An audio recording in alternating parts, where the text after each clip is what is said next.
And now, the best 60-ish seconds of your week.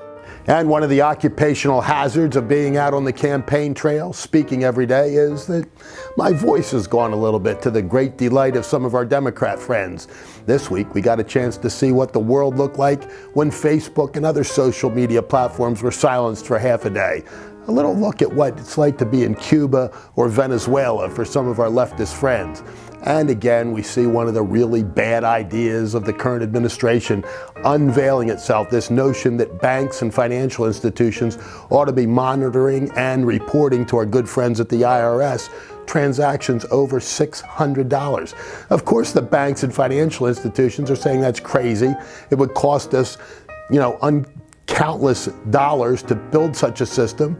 But not only is the cost a factor in financial terms, and obviously it always gets passed on to the consumers, but what about the cost in terms of our lack of privacy and loss of privacy through such a weird system as that? The federal government's spending trillions of dollars. We heard about the budget deals this week and whatnot. We know that's all Washington speak, but with the trillions that they're throwing around, they're really worried about $600. Can you imagine all the nefarious activities and families around the country? They're doing it with $600. This is the logic of the left these days. There's none to it. And here in my home state of Pennsylvania, a little bit of nuttiness this week as well. State Representative Rabb says that males over the age of 40 or who have already had 3 children should be required to have vasectomies. So my body, my choice out the window. Now we're going to require vasectomies for males over the age of 40 or who have already had 3 children.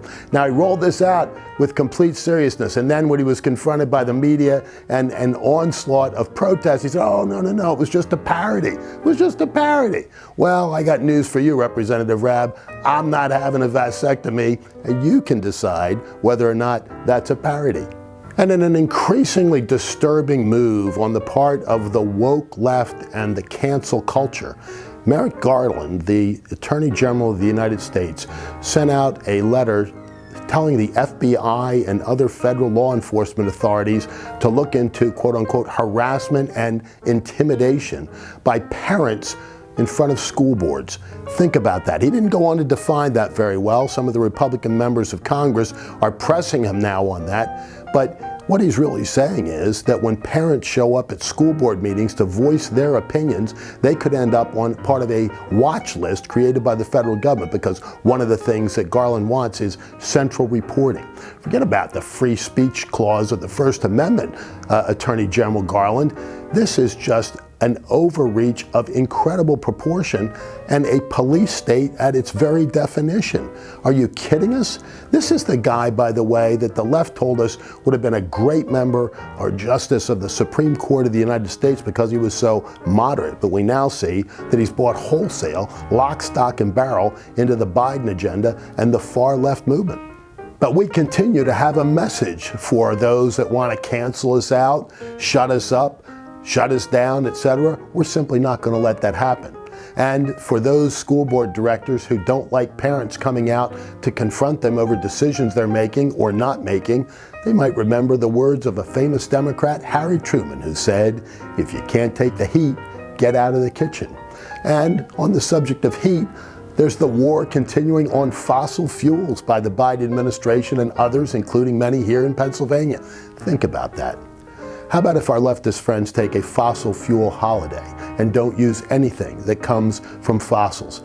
Be very, very interesting to see how they made it through that day. But what's fascinating now is to see the Biden administration, which has shut down domestic production wherever they could, curtailed pipelines, and is now telling OPEC, oh, can you pump a little bit more? That's while gas prices skyrocket and oil production sinks to a low. So we didn't give you too much good news this week. And next week we'll chat about the latest appointees and some of the interesting issues that they have. But for now, that is the best 60-ish seconds of your week.